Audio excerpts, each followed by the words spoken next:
আসসালামু আলাইকুম সুপ্রিয় দর্শক, অসংখ্য প্রীতি ও শুভেচ্ছা নিন। আমি শহীদুল ইসলাম। প্রিয় দর্শক, আজকে যে বিষয়টি নিয়ে কথা বলতে যাচ্ছি, ভারতের নির্বাসিত বাংলাদেশের সাবেক প্রধানমন্ত্রী ও আওয়ামী লীগ এর সভাপতি শেখ হাসিনা সম্প্রতি রয়টার্সকে এক সাক্ষাৎকার দিয়েছেন।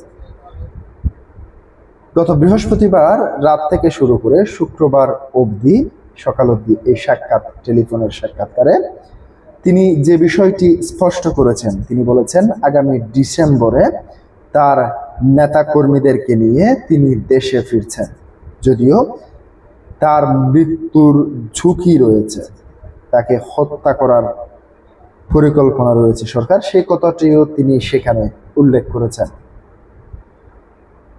দর্শক, এর আগে তিনি সাক্ষাৎকারে তিনি বলেছেন তিনি এবছরের মধ্যে দেশে ফিরছেন এবং সম্প্রতি সর্বশেষ সাক্ষাৎকারে তিনি ডিসেম্বরে তার নেতাকর্মীদেরকে নিয়েই দেশে ফেরার কথা বলছেন। প্রিয় দর্শক, তিনি যদি বাংলাদেশে ফেরেন তাহলে দেশের পরিস্থিতি কোন দিকে যাবে? ইতিমধ্যে সরকারের পক্ষ থেকে ভারতের কাছে বিভিন্ন সময় শেখ হাসিনাকে ফেরত পাঠানোর চিঠি দেওয়া হলেও এখনো পর্যন্ত ভারত সে বিষয়ে কোনো কিছু জানায়নি। এবার যদি শেখ হাসিনা সত্যি দেশে ফিরেন তাহলে সরকার ও জুলাই গণ অভ্যুত্থানকারীরা কি সত্যি বিপদে পড়তে যাচ্ছেন? প্রিয় দর্শক, দৈনিক ইত্তেফাক কি বলছে সেখান থেকে আপনাদের সামনে পুরো নিউজটি তুলে ধরছি। মৃত্যুদণ্ডের সাজা মাথায় নিয়ে প্রায় 2 বছরের নির্বাসন শেষে আওয়ামী লীগের আগামী ডিসেম্বরের দিকে দেশে ফেরার পরিকল্পনা করছে বাংলাদেশের ক্ষমতাচ্যুত প্রধানমন্ত্রী শেখ হাসিনা। দেশে ফিরে দলের শীর্ষ নেতাদের সঙ্গে নিয়ে তিনি স্বেচ্ছায় আদালতে আত্মসমর্পণ করবেন বলে জানিয়েছেন। আন্তর্জাতিক সংবাদ মাধ্যম রয়টার্সকে দেওয়া এক সাক্ষাৎকারে 78 বছর বয়সী এই রাজনৈতিক তার এই পরিকল্পনার কথা তুলে ধরেন। তিনি জানান, দেশে ফিরলে তাকে গ্রেপ্তার করা হতে পারে, এমনকি মেরেও ফেলা হতে পারে, জেনেই তিনি ফেরার সিদ্ধান্ত নিয়েছেন। শেখ হাসিনার ভাষায় নেতাকর্মীরা চরম নিপীড়নের শিকার হচ্ছেন, যদিও মৃত্যু আসে আমি চাই, তাই আমার নিজের মাটিতেই হোক, যেখানে আমার বাবা মায়ের কবর রয়েছে এবং তাদের রক্ত ঝরেছে। ছাত্র জনতার অভ্যুত্থানের মুখে 2024 সালে ক্ষমতা ছেড়ে ভারতে আশ্রয় নেন টানা 4 মেয়াদের ক্ষমতায় থাকা এই প্রধানমন্ত্রী। তারপর থেকেই তাকে দেশে ফিরিয়ে আনতে ভারতের কাছে বারবার দাবি জানিয়ে আসছে ঢাকা বর্তমান সরকার।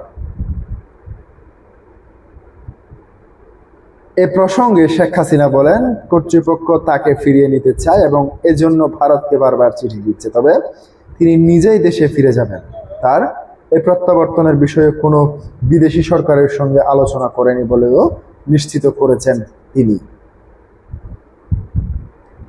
দলের প্রায় সব স্তরের নেতাকর্মীদের নামে মামলা হয়েছে এবং অনেকেই আত্মগোপনে আছেন উল্লেখ করে শেখ হাসিনা জানান, তিনি দেশে ফিরে দলের সবাইকে একসঙ্গে নিয়ে আদালতে আত্মসমর্পণ করবেন।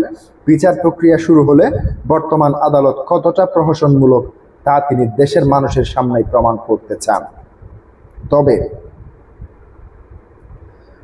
ঠিক কবে বা কোন আদালতে তিনি আত্মসমর্পণ করবেন সে বিষয়ে নির্দিষ্ট কোনো তারিখ উল্লেখ করেননি। শেখ হাসিনার পাশাপাশি ভারতের নির্বাসিত আওয়ামী লীগের অন্যান্য শীর্ষ নেতারাও দেশে ফিরে আত্মসমর্পণ করবেন বলে প্রতিবেদনে উল্লেখ করা হয়েছে।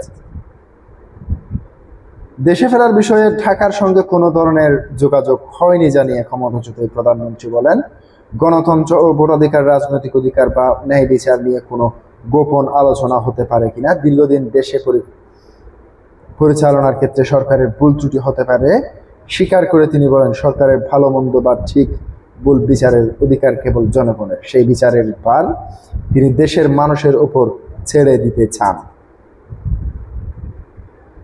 বর্তমান ভারতে বসে দেশ গোছানোর কাজ করছেন তিনি,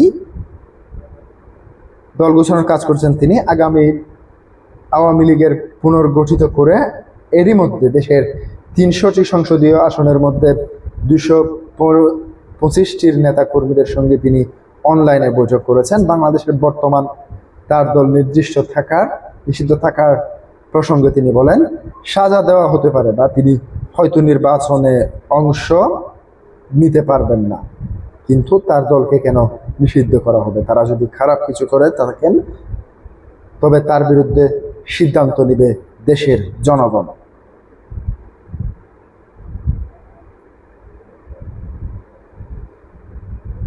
জেলে যাওয়ার বিষয়ে কোনো ভয় নেই উল্লেখ করে তিনি জানান ৮০-র দশকে দেশে ফেরার পর এবং ২০০৭ সালেও তিনি কারাবরণ করেছিলেন। গত বছরের ২০২৫ সালের নভেম্বরে গণ অভ্যুত্থানের প্রাণহানির ঘটনায় শেখ হাসিনা ও তার অনুপস্থিতিতে মৃত্যুদণ্ড দেন আদালত। জাতিসংঘের একটি প্রতিবেদন অনুযায়ী এই আন্দোলনের প্রায় ১,৪০০ মানুষ হত্যা হয়েছিল, তবে নির্বাসনে থাকা শেখ হাসিনা সে বিষয়টি অস্বীকার করছেন। প্রিয় দর্শক, আজকে এ পর্যন্তই। আসসালামু আলাইকুম ওয়া রাহমাতুল্লাহ।